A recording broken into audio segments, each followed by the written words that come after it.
धम्मपद गाथा क्रमांक 407।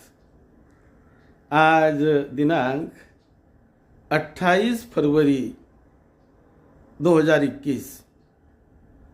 ये धम्मपद के गाथा की देशना तथागत भगवान बुद्ध ने राजगृह के वेणुवन विहार में रहते समय इस गाथा की देशना तथागत बुद्ध ने की है।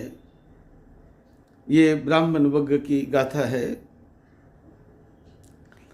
यस्य रागो च दोषो च मानो मखो च पातितो सासपोरिव आरग्गा तमहं ब्रूहि ब्राह्मणं ति।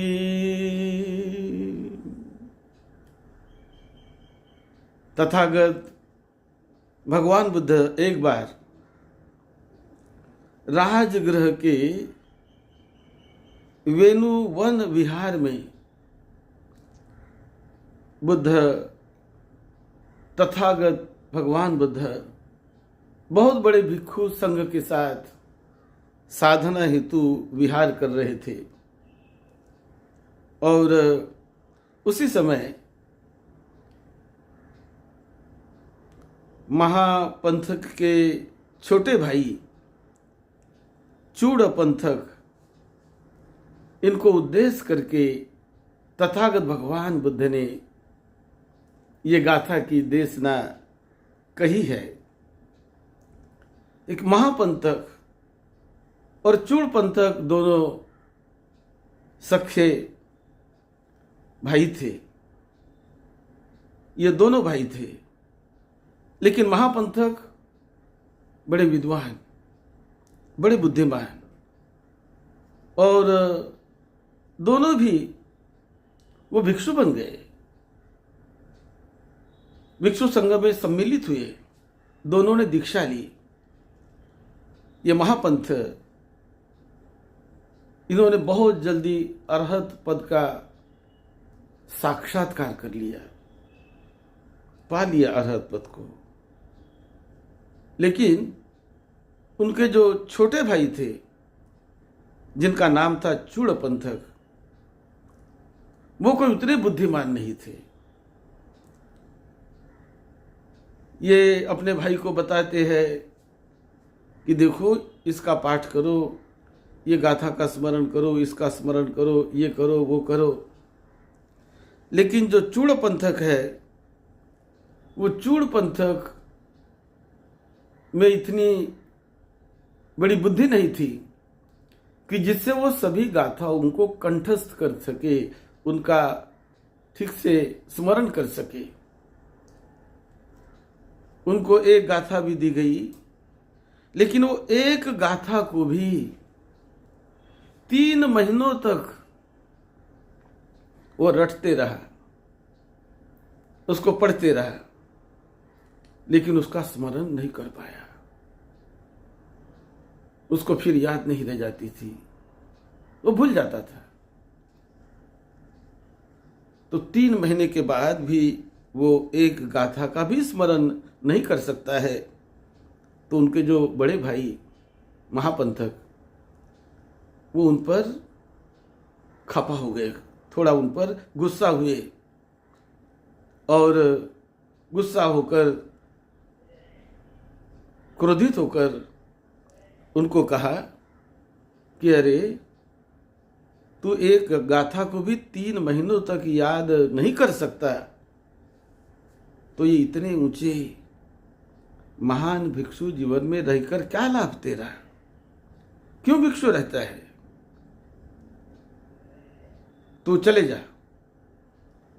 इस प्रकार का उनको कह के उन्होंने कह दिया कि अभी तू यहां मत रह, उन्होंने उसको विहार से बाहर निकाल दिया, चले जा तू अब। तो वो छोटा मुंह करके जब गेट बंद कर दिया विहार का, तो विहार के बाहर वो जाने लगा। तब तथागत बुद्ध ने उनको देख लिया और बुद्ध ने देखकर उनको पूछा, क्यों भाई, क्या हुआ? तो सारी बात उन्होंने बता दी। बुद्ध की अनंत करुणा जाग उठी।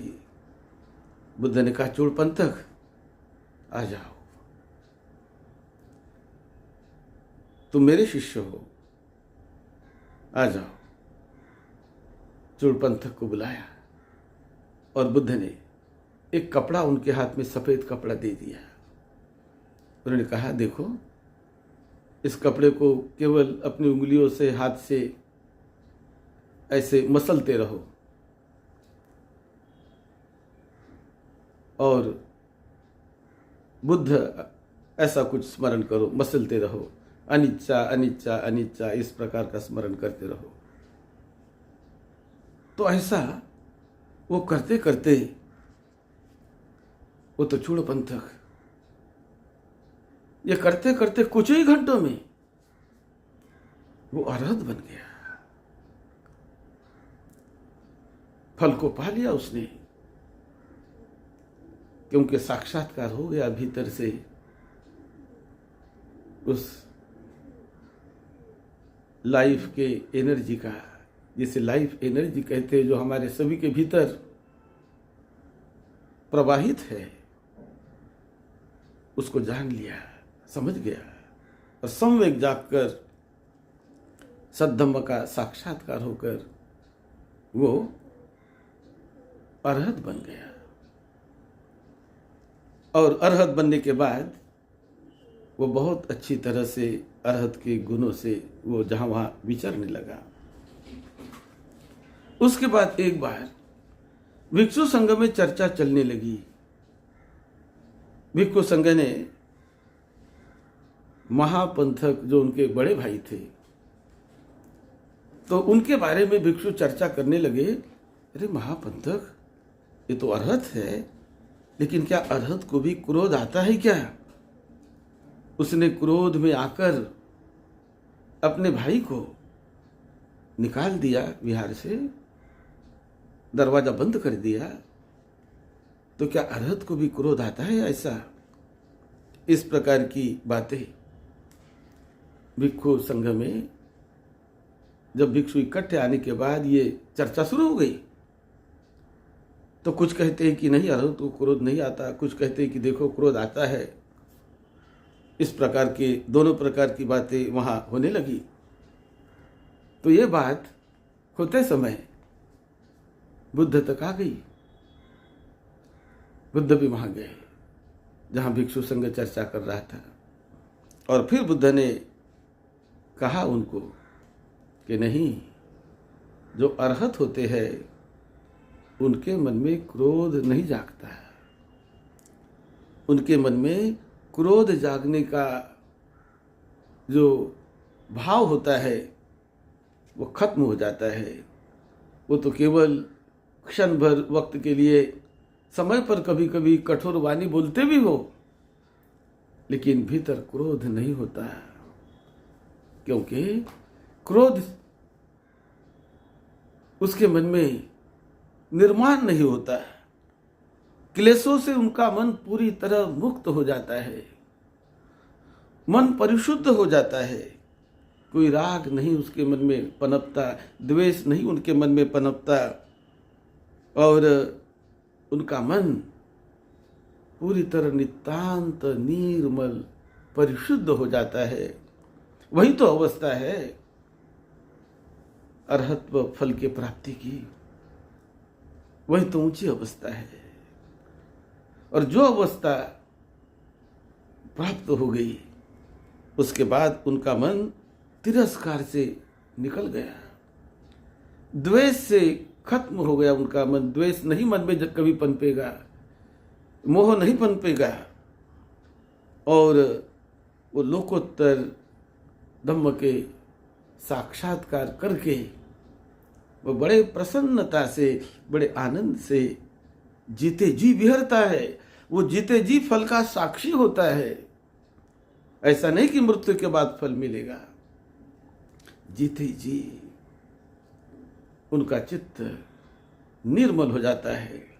ऐसा उनका चित्त हो जाता है कि बुद्ध ने एक उदाहरण दिया कि जैसे आरा यंत्र, यानी लकड़े काटने का जो आरा यंत्र होता है, जो आरी होती है जिससे लकड़ा काटा जाता है, लकड़ी काटी जाती है, तो ये लकड़े काटने का जो यंत्र, आरा यंत्र, उस आरा यंत्र पर सरसों के दाने टिक नहीं सकते।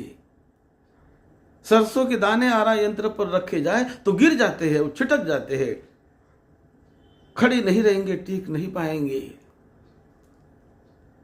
इसी प्रकार अरहतों के चित्त में क्रोध टिक नहीं पाता।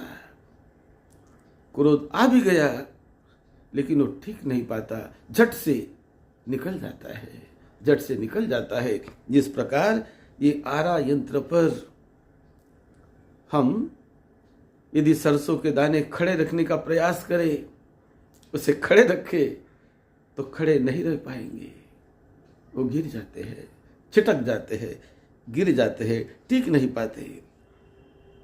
ये बात तथागत बुद्ध ने कही कि ऐसी वो चित्त की अवस्था का साक्षात्कार होता है जिससे कि क्रोध से, वासना से, द्वेष से, भय से, विकारों से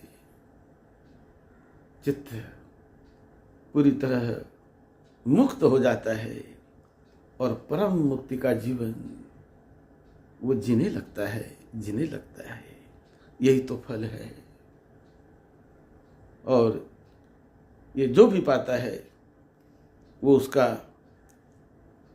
साक्षात्कार करके विमुक्ति का और निर्मलता का जीवन जीता है। ऐसी बात तथागत बुद्ध ने भिक्षु संघ में जाकर भिक्षुओं को बताई। और उस समय बुद्ध ने ये गाथा कही, यस्स रागो च दोषो च मानो मक्खो च पातितो सास पोरी व आरग्ग तमहं ब्रूमि ब्राह्मणम। ये ब्राह्मण वर्ग की गाथा है। मैं उन्हें ब्राह्मण कहता हूँ कि जो इस प्रकार अपने चित्त को निर्मल कर लेते हैं, जो अपने चित्त में क्रोध को किसी अवस्था में नहीं आने देते, क्रोध पनपने नहीं देते अपने चित्त को, अपने चित्त पर,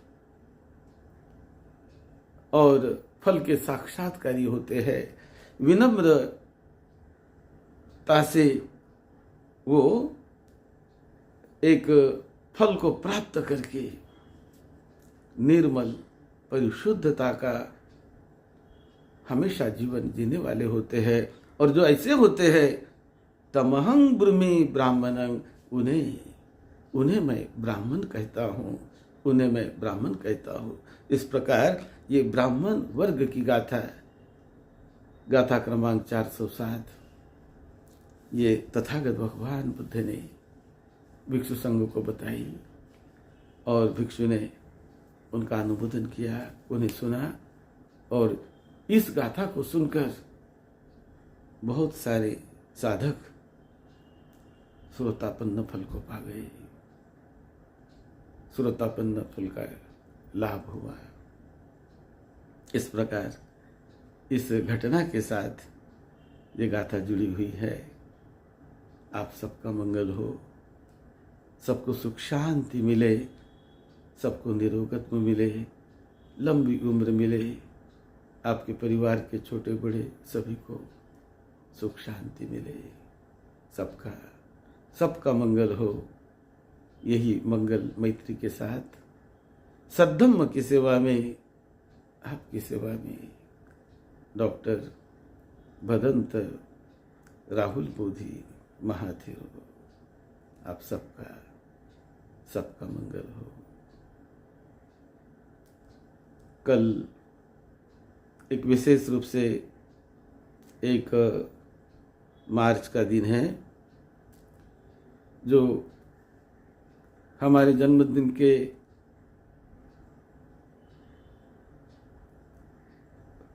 याद करके उसे मनाया जाता है, लेकिन अब बड़े पैमाने पर नहीं मना रहे, मंगल मैत्री करेंगे।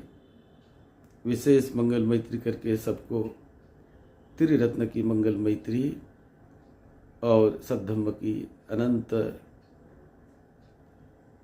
आशीर्वाद, अनंत मंगल मैत्री पुण्य बल सबको बांटने का हम प्रयास करेंगे। और ऑनलाइन पर ही लाइव कल का कार्यक्रम हम लोगों के हित सुख के लिए देने का प्रयास कर रहे हैं। हम एक अपेक्षा करते हैं कि सभी हमारे साधक साधिकाएं, भाई बहन, सब उपासक उपासिकाएं, विशेष रूप से दायिकाएं दायक बनने का संकल्प करें, अपने जीवन को धम्म से जोड़े, धम्म का लाभ जीते जी प्रत्यक्ष रूप में लेना सीखे। बड़ा मंगल होगा, धन्य होगा जीवन। आप सबका मंगल हो, सबका मंगल हो, सबको सुख शांति मिले।